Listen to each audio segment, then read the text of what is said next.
Parking in Gibraltar, what a subject. In court, stipendiary magistrate Charles Pito once said, just because there's a problem doesn't mean there's a solution. But how much of a problem is there? And is there a solution? The government have certainly tried to put off potential parking offenders, with Police Commissioner Richard Alger saying in September they were raising fines as the old ones weren't acting as a deterrent. In a move unpopular with the public, many FPNs were then increased from £50 to £100. But were the old fines really not working? When looking at the figures, the number of tickets drops each year from 2017 to 2021, going down by over a third in 5 years.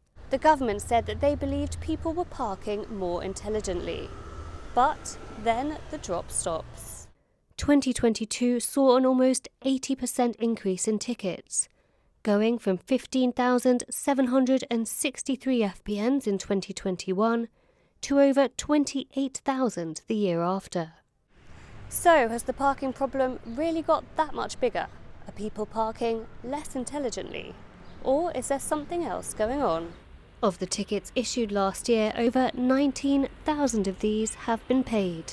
And that's not including any payments from the almost 8,000 tickets sent to the courts to deal with. A nice earner for the government for the deficit that they keep talking about. Gibraltar certainly has a huge amount of vehicles though, so it's no surprise there are parking problems. With nearly 50,000 registered on the Rock, that's almost 1.5 per person, according to answers given in Parliament late last year. And of course, this figure doesn't include any of the thousands of vehicles crossing the frontier each day. Whilst there are less new vehicles being registered these days, the total number is only increasing. And where is everyone meant to park? The government told GBC in 2021 a park and ride scheme is under consideration. Parking is also a requirement for any new residential blocks. But are more spaces really the answer? Transport Minister Paul Balban has been very clear he wants people to use their cars less, and that more parking doesn't solve the traffic problem. But what do you think? I mean, obviously you have to follow the rules, but if you're going to allow lots of people into Gibraltar, then you need plenty of parking, don't you? It's a fact of... Yeah, we need the tourism as well, but it's a fact of life that everybody drives. So, having said that, we've just used the bus and it was fantastic. Clearly the government needs some money and they are now trying to do a quick fix up. But parking, there's no parking, and people are buying parking spaces for like 40,000-50,000 pounds as if they were sweets. I'm just very careful where I leave my car so that I don't get a fine. But I can understand that for some people it's very difficult. I mean, we own a parking space in town and we avoid using the car as much as possible.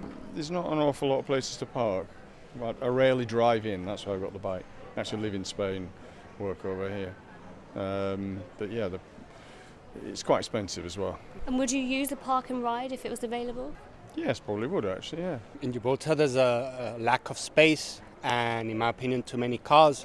So as far as I'm concerned, any measures that dissuade Gibraltarians to use their cars is obviously a good measure. I'll walk.